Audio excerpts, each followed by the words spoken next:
துடன் பெப்பரன்ஸால் தமிழ் சொந்தங்களே, நான் உங்கள் இன்பா. ஒரு அழகிய மாலை நேரம். இலங்கை அரசியல் களத்திலே பல மாற்றங்கள் எழும்பிக் கொண்டிருக்கின்றது. நான் முன்பே குறிப்பிட்டிருக்கின்றேன். இந்த தேர்தல் களம் ஆரம்பித்த சில நாட்களிலிருந்து பெரும் மாற்றங்களை சந்திக்கக்கூடிய ஒரு களம் அமையும் என்பதை நான் அழுத்தமாக குறிப்பிட்டிருந்தேன். ஏறக்குறைய இப்பொழுது கருணாநிதி அவர்களும் பிள்ளையான் அவர்களும் ஒன்றிணைந்து கிழக்கு பகுதிக்கென்று ஒரு தனி அணியை உருவாக்கி களத்திற்கு வந்திருக்கின்றார்கள். இது இன்றைய சூழலில் அரசியல் களத்திலே மிகவும் பரபரப்பாக பேசப்படுகின்றது. ஒருபுறம் வைத்தியர் அவர்களுடைய கட்சியை சார்ந்தவர்கள், அந்த வைத்தியர் அர்ஜுனா அவர்களால் களத்தில் நிறுத்தப்பட்ட கட்சியை சார்ந்தவர்கள் பலர் வேட்புமனு தாக்கல் நிராகரிக்கப்பட்டு நிற்கதியாய் நிற்கக்கூடிய ஒரு சூழலை நம்மால் பார்க்க முடிகின்றது. இது அரசியல் சறுக்கல் என்ற கணக்கீட்டில் பார்த்தால் கூட, ஆனால் திட்டமிடுதல் இல்லை என்கின்ற குற்றச்சாட்டு பரவலாகவே வைக்கப்பட்டு கொண்டு இருக்கின்றன. இது ஒருபுறம் நடந்து கொண்டிருக்கக்கூடிய சூழலில்தான் தற்பொழுது கருணாநிதி அவர்களும் பிள்ளையான் அவர்களும் இணையக்கூடிய ஒரு வாய்ப்பை அவர்கள் உருவாக்கி வைத்திருக்கின்றார்கள். இன்று இருவரும் தனியார் விடுதியில் செய்தியாளர்களை சந்திக்கக்கூடிய ஒரு நிகழ்வை ஏற்படுத்தியிருந்தார்கள். அந்த நிகழ்வில் பல விடயங்களை குறித்து இருவரும் பேசினார்கள்.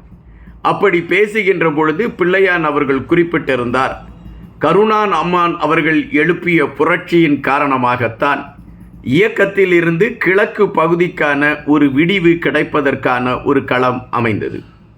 இயக்கத்தில் வடக்கு பகுதியில் இருக்கக்கூடியவர்களுக்கு முன்னுரிமை கொடுத்து செயல்பட்டு கொண்டிருந்தார்கள். கிழக்கு ஒட்டுமொத்தமாக புறக்கணிக்கக்கூடிய ஒரு களம்தான் கிழக்கிற்கு இருந்தன. இதை குறித்து பலமுறை இந்த செய்தியை தலைவரிடம் கொண்டு செல்வதற்கான முயற்சிகள் எடுக்கப்பட்ட பொழுதும் அதற்கான முடிவு எழுதப்படாத ஒரு களமாகவே இருந்தது. இந்த சூழலில்தான் கருணாநிதி அவர்கள் இதை தட்டி கேட்பதற்கான ஒரு களத்தை எடுத்தார். அதன் அடிப்படையில் கிழக்கு பகுதியில் இருக்கக்கூடியவர்களுக்கு ஒரு முன்னுரிமை கொடுக்க வேண்டும் என்கின்ற களத்தை அவர் கையில் எடுத்தார். அதன் வெளிப்பாடாக 6000த்திற்கு மேற்பட்ட போராளிகள் அந்த இயக்கத்திலிருந்து வெளியேறக்கூடிய ஒரு களத்தை கையில் எடுத்தார்கள். கருணாநிதி அவர்கள் தலைமையிலே அவர்கள் ஒன்றிணைவதற்கான களத்தை எடுத்தார்கள். அதுதான் இயக்கத்திற்கு மிகப்பெரிய ஒரு மாற்றத்தை கொண்டு வரக்கூடிய களமாக அமைந்தது என்பதை நாம் இங்கு பதிவு செய்ய வேண்டியதாக இருக்கிறது. தற்பொழுது கருணாநிதி அவர்களோடு நீண்ட காலத்திற்கு பின் நாம் இணைந்திருக்கின்றோம்.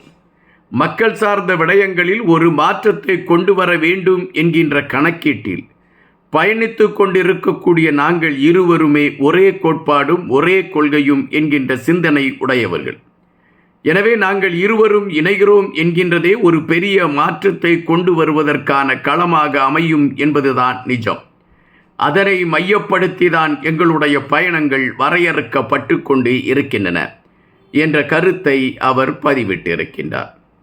அதாவது பிள்ளையான் அவர்களுடைய கருத்துகளின் அடிப்படையை வைத்து பார்க்கின்ற பொழுது, கருணா அவர்கள் தன்னுடைய கிழக்கு பகுதியில் இருந்து களத்தில் நின்ற இயக்க தோழர்களை காப்பாற்ற வேண்டும், அவர்களுக்கான ஒரு தனி அங்கீகாரம் கிடைக்க வேண்டும் என்பதற்காக அவர் இயக்கத்தில் இருந்து வெளியேறி வந்தார் என்கின்ற ஒரு கருத்தை பதிவிட்டு ஒரு புதிய செய்தியை சொல்லியிருக்கின்றார். இங்கிருந்தே நமக்கு பல விமர்சனங்கள் எழும்பி விடுகின்றன. முன்பெல்லாம் கருணாநிதி அவர்களை குறித்து பேசுகின்ற பொழுது அவர் இயக்கத்தில் இருந்து ஏன் வெளியேறினார், எதற்காக வெளியேறினார் என்கின்ற கேள்விகள் பிரதானப்படுவதை நாம் அறிந்திருக்கின்றோம். அப்படி அவர் ஏன் வெளியேறினார் என்கின்ற கேள்விக்குள் போகின்ற பொழுது இயக்கத்தில் பணிபுரிகிறவர்கள் சொல்லக்கூடிய குற்றச்சாட்டு வேறு விதமாக இருந்தது. பெண்கள் விடயத்தில் கருணாநிதி அவர்கள் மிக மோசமான ஒரு செயல்பாட்டை கையில் எடுத்திருந்தார் என்றும், நிதி விடயத்தில் பல சறுக்கல்கள் அவருடைய கையில் இருந்தது என்றும், அதன் அடிப்படையில்தான் தலைமை அவரை கூப்பிட்டு விசாரிப்பதற்கு களம் அமைத்த வேளையில் தன்னை பாதுகாத்து கொள்வதற்கு இயக்கத்தை அவர் இரண்டாக பிளவுபடுத்தக்கூடிய ஒரு களத்தை எடுத்தார். அதன் பின்னணியில் ரணில் விக்ரமசிங்கேயுடைய செயல் குள்ளநரித்தனம் இருந்தது என்ற கருத்துக்களை பலர் பதிவிடக்கூடிய ஒரு செய்தியை முன்பு நாம் கேட்டிருக்கின்றோம். ஆனால் தற்பொழுது பிள்ளையான் அவர்கள் குறிப்பிடுகின்ற விடயம் சற்று யோசிக்க வைக்கக்கூடியதாக இருக்கின்றது. அதன் பின்பு கருணாமான் அவர்கள் பேசினார். அவர் பேசுகின்ற பொழுதும் ஏறக்குறைய பிள்ளையான் அவர்கள் எதை பேசினாரோ அதற்கு சற்று இணையான கருத்துக்களை கருணாமான் அவர்களும் வைத்தார்.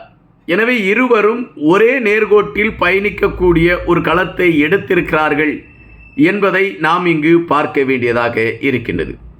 முன்பு கருணாமான் அவர்கள் குறிப்பிட்ட ஒரு செய்தியை நம்மால் இங்கு பதிவு செய்ய வேண்டியதாக இருக்கின்றது. திடீரென்று சிறிது காலம் கருணாமான் அவர்கள் அரசியல் சார்ந்த நிகழ்வுகள் எதற்கும் வரவில்லை. ஆனால் திடீரென்று பத்திரிகையாளர்கள் முன்பு தோன்றுகின்றார். முன்னாள் இயக்க தோழர்களை ஒருங்கிணைத்து ஒரு அணி உருவாக்குவதற்கான களத்தை நாங்கள் எடுக்க இருக்கிறோம். கருணாமான் படையணி என்று அதற்கு பெயர். வடக்கு கிழக்கு பகுதியில் போதையில் சிக்கி அழிந்து கொண்டிருக்கக்கூடிய இளைஞர்களை காப்பாற்றுவதற்கும் தமிழ் மக்களை பாதுகாப்பதற்கும் இந்த கருணாமான் படையணி உதவும் என்ற கருத்தை அவர் பதிவிட்டார். அதன் பின்பு கருணாமான் படை உருவானதா என்றால் இல்லை.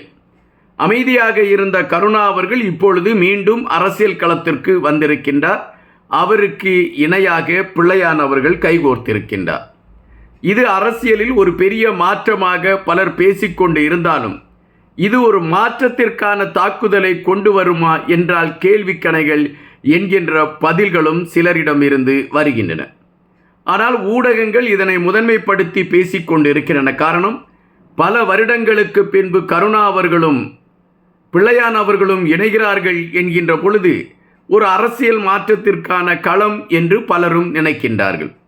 அதே வேளையில் கஜேந்திரன் பொன்னம்பலம் அவருக்கு கூடியிருக்கக்கூடிய ஆதரவு, வைத்தியர் அர்ஜுனா அவர்களுடைய வேட்பாளர்களுடைய அந்த வேட்பு மனுக்கள் நிராகரிக்கப்படுகிறது என்கின்ற பொழுது வைத்தியர் தொலைநோக்கு சிந்தனையோடு ஒன்றை பதிவிட்டார். கஜேந்திரன் பொன்னம்பலம் அவர்களுக்கு நான் ஆதரவு என்கின்ற ஒரு கருத்தை பதிவிட்டார்.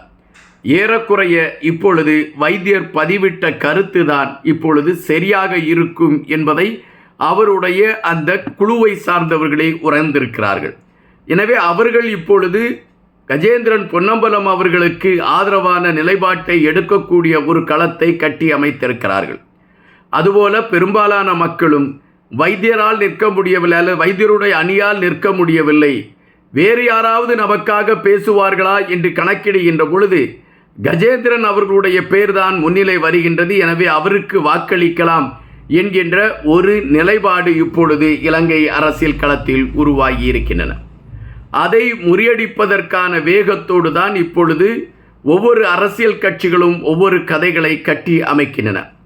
ஆனால் தற்பொழுது உள்ள சூழலில் வைத்தியர் அர்ஜுனா தன்னுடைய ஆதரவையும் கஜேந்திரன் பொன்னம்பலத்திற்கு அளித்திருக்கிறார் என்கின்ற விடையும் ஒரு தொலைநோக்கு சிந்தனை என்கின்றார்கள் அரசியலை பார்க்கக்கூடியவர்கள். ஆனால் வைத்தியர் அர்ஜுனா இந்த தேர்தலில் களத்தில் அவருக்கான ஒரு சரியான பாதை அமையவில்லை என்பதுதான் நிஜம். நன்றியுடன் இன்பா.